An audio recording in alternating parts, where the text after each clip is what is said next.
Hürmetli vatandaş, bugünkü leksiyelerimizi başlayımız. Leksiyede size Gazi Rosa, Washington'da sözdeyimiz. Bugünkü İslağa 2020 yıl 6. ayının 5. günü heptigi cüme hürmetli vatandaş. Bugünkü vaziyet doğrusu gep kılıdığan bolsak, Amerika Qo'shma Shtatlari boshchiligida yetakchiligida Angliya qatorliq 9 davlat, yani bir ma'lumotli 8 davlat dedi parlamentleri davlat alqagan ittifoq qurib, bu ittifoqning ismini Jungoning xaristlariga taqobil turish ittifoqi davlat alqagan parlamentla Jungo siyasi ittifaqi deb qurildi, hurmatli vatandaş. Bu sizga aytadigan bizning jiddiy vaziyatimiz. Endiki mavzu mundaq vatandaşlara. Davlat alqagan parlamentla ittifoqining Jungo siyosati o'rtaq va qadamni moslashtirib, Jungoning eng zo'r xaristlariga taqobil turish mavzuli xabar 6. ayning 5. günü Amerika ovozining Xitoy tili programmasi e'lon qilindi. Xabar mundaq boshlandi. Davlat alqagan parlamentlar ittifoqi Jungo siyosati bo'yicha bugun mundaq ko'rsatdi. Jungo Kompartiyasi hukmronligidagi Jungo bütün dunyoga xiris elib keldi. Bir eser xiris deb atalgan bu xirisdan ba'zi bir kishining va xalqima siyoset, hokimiyat va hukumatlarning va o'xshash bo'lmagan partiya guruhlarining saqlanib qololmaydiganligini ko'rsatdi. Bir asrlik xiris deb atalgan bu xiris parlamentlar ittifoqi yana mundaq ko'rsatdi. Bu parlamentlar ittifoqi yana mundaq ko'rsatdi. Burunlarda Jungoning bosh ko'tarishidan nihoyatda go'zal tasavvurlarga tushgan edik. Bugun bu tasavvurlar g'oyib bo'ldi.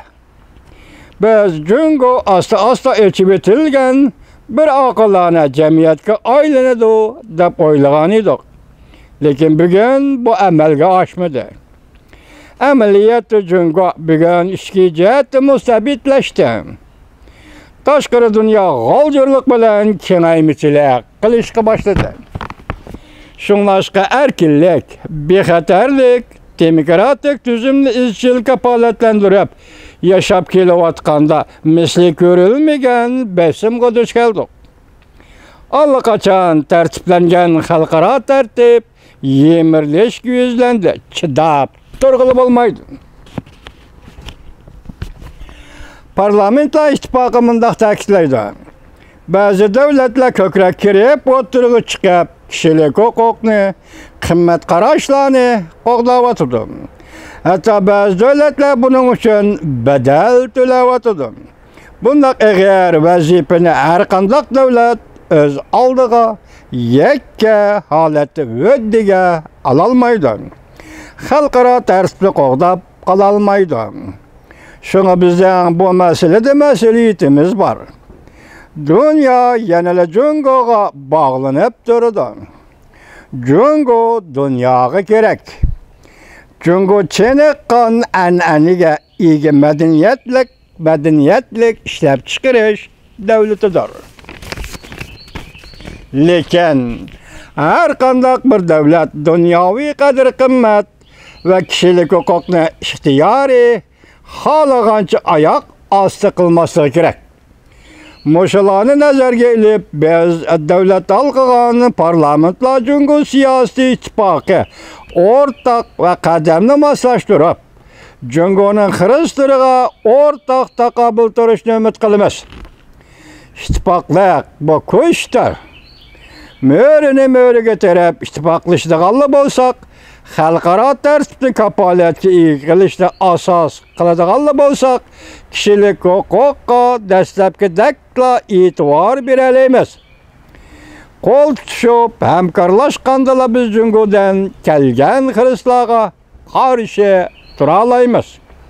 belki bizden bu eserimizge tesir görürsüdüğün Hristaga takabil duralayımız. Devlet alkıgan cüngü siyasi parlamentla ittifakı. Devlet alkıgan parlamentla yaki cüngü siyasi ittifakı. 9 devlet ve rayonun parlamentlerden teşkillendi. Bu devletle ayrım halde mındak. Avustralya, Kanada, Avrupa İttifakı, Germanya, Japonya, Norvegiya, Şveçya, Angliya ve Amerika parlamentlerden ibaret. Amerika Koşmuş Ştatları Devlet Meclisi'nin vekili, Cumhuriyetçiler Partisi'ne mensup senatör Marco Rubio. Hem parlamentin vekili hem Amerika Koşmuş Ştatları'nın vekili süptede parlamentla ittifaka katnaştı. Tayvan'ın prezidenti Sayın ve yana bir haber vatandaş. Tayvan bile Angliya ortaklaşıp Şangan halkını kollaydı dedi. Mavzulu haber 6. ayının 5. günü Amerika Avazlık'ta programı ilan kılındı. Haber mındak başlandı. Prezident Sayın ben. Cuma günü Angliya Tayvan İş Başkarmasının başlığı Catherine Nettleton hanım bilen görüşkende. Demokratiya, erkinlik, kişilik hukuk, Tayvan ve Angliya bahirlenediğin kımmet karaştırıdır. Angliya bilen birliktirişçilik görüştüp, Şangan halkının umumi kımmet karaştırını kollap, dünya üçün teximi zor, töhfe koşuşunu ümit kılıman dedi. Angliya ve Tayvan idiyaciyette birbirine okşaş devletlerdir. Angliya Şangan üçün işgalavatıdır, Hong Kong üçün işgalavatıdır. Tayvan hem məxsus grubu teşkilidir. Tədrici Şanganlık dostlar bilen hemkarlışımız dedi Tayvan'ın prezidenti Sayın Hanım.